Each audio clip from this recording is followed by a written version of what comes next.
Hello everyone, hope আপনারা সবাই অনেক অনেক ভালো আছেন। আজকের ভিডিওতে আমি আপনাদের সাথে কয়েকটা ফেইড ওয়েবসাইটের অল্টারনেটিভ নিয়ে কথা বলবো। শুধু ফেইড ওয়েবসাইটই না, কিছু ফেইড সফটওয়্যারের অল্টারনেটিভ নিয়েও কথা বলবো। ওকে, তো চলুন ভিডিওটি শুরু করা যাক। আমাদের মধ্যে অনেকেই আমরা আছি যারা কিনা বিভিন্ন মুভি দেখার জন্য আমরা নেটফ্লিক্সের সাবস্ক্রিপশন নিতে চাই। এখন অনেকেই আছি যারা কিনা এই সাবস্ক্রিপশনের পেছনে টাকা খরচ করতে চায় না। অনেকে করতে চায় কিন্তু পেমেন্টের ঝামেলার কারণে করে না। এই ক্ষেত্রে আপনারা নেটফ্লিক্সের অল্টারনেটিভ হিসেবে আপনারা tobiTV.com আপনারা ট্রাই করতে পারেন। আমার এর আগের একটি ভিডিওতে আমি টবি টিভির অ্যান্ড্রয়েড অ্যাপস নিয়ে কথা বলেছিলাম। তো আপনারা চাইলে নেটফ্লিক্সের অল্টারনেটিভ হিসেবে আপনারা টবি টিভি ট্রাই করতে পারেন। এটার মধ্যে আপনার নেটফ্লিক্সের মতো অনেক মুভি আপনারা পেয়ে যাবেন। এছাড়া এটাকে আপনারা অ্যামাজন প্রাইম বা ডিসনি প্লাসের মতো ওয়েবসাইটের অল্টারনেটিভ হিসেবে আপনারা এটি ট্রাই করতে পারেন। অনেকে আছে যারা কিনা বিভিন্ন রিসার্চের ক্ষেত্রে চ্যাটজিপিটি ব্যবহার করে থাকে। এখন চ্যাটজিপিটি যে ফ্রি ভার্সন রয়েছে ওইটাতে আপনারা রিসেন্ট ইনফরমেশনগুলো কিন্তু পাবেন না, যার জন্য আপনাদের চ্যাটজিপিটির ভার্সন 4 আপনাদের কিনতে হবে। তো চ্যাটজিপিটির অল্টারনেটিভ হিসেবে আপনারা চাইলে গুগল জিমিনি ট্রাই করতে পারেন। গুগল জিমিনির কিন্তু অ্যান্ড্রয়েড অ্যাপসও রয়েছে।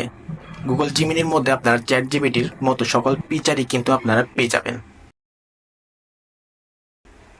যারা কিনা অ্যানিমি লাভার রয়েছেন তাদের জন্য ক্রাঞ্চি রোলের চেয়ে বেস্ট কোনো সাইট আমার মতো হতে পারে না। কিন্তু ক্রাঞ্চিরোলের মধ্যে কিন্তু আপনাদের পেমেন্ট করা লাগে। অনেক অ্যানিমি রয়েছে যেটা ক্রাঞ্চিরোলে ফ্রিতে দেখা যায়, কিন্তু এর পরিমাণ খুবই কম। তো আপনারা চাইলে ক্রাঞ্চিরোলের অল্টারনেটিভ হিসেবে আপনারা bilibili.com আপনারা ট্রাই করতে পারেন। বিলিবিলির কিন্তু অ্যান্ড্রয়েড অ্যাপসও রয়েছে, তো আপনারা এটা ট্রাই করে দেখতে পারেন। এটার মধ্যে অনেক অ্যানিমি আপনারা পেয়ে যাবেন। এছাড়া আপনারা টবি টিভিও এই ক্ষেত্রে ট্রাই করতে পারেন। গ্রাফিক্স ডিজাইনের ক্ষেত্রে আমরা বেশিরভাগই কিন্তু ফটোশপ ব্যবহার করে থাকি। ফটোশপের অল্টারনেটিভ হিসেবে আপনারা চাইলে photopiat.com ট্রাই করে দেখতে পারেন। আপনার যে কোনো ওয়েবসাইটে আপনারা photopiat.com লিখে সার্চ দিলে আপনারা এটি পেয়ে যাবেন। এটার মধ্যে আপনার ফটোশপের সকল ফিচারই আপনারা পেয়ে যাবেন।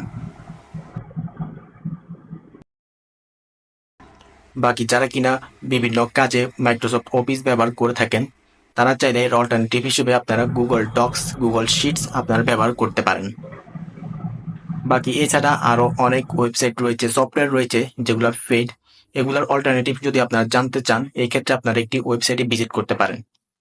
তো আপনারা যে কোনো ব্রাউজারে alternative.to লিখে যদি আপনারা সার্চ দেন, এক্ষেত্রে আপনারা এই ওয়েবসাইটটি পেয়ে যাবেন। এটার মধ্যে থেকে আপনারা যে কোনো ওয়েবসাইটের বা সফটওয়্যারের অল্টারনেটিভ সম্পর্কে আপনারা জেনে নিতে পারেন। তো আপনারা এটা ভিজিট করে দেখতে পারেন। ওকে, তো ভিউয়ার্স, আজকে ভিডিওতে আমি আপনাদের সাথে কয়েকটা ফেড ওয়েবসাইটের অল্টারনেটিভ নিয়ে কথা বলেছি। তো আপনারা চাইলে এগুলো ট্রাই করে দেখতে পারেন। বাকি ভিডিওটি ভালো লাগলে অবশ্যই ভিডিওটি লাইক এবং চ্যানেলটি সাবস্ক্রাইব করবেন।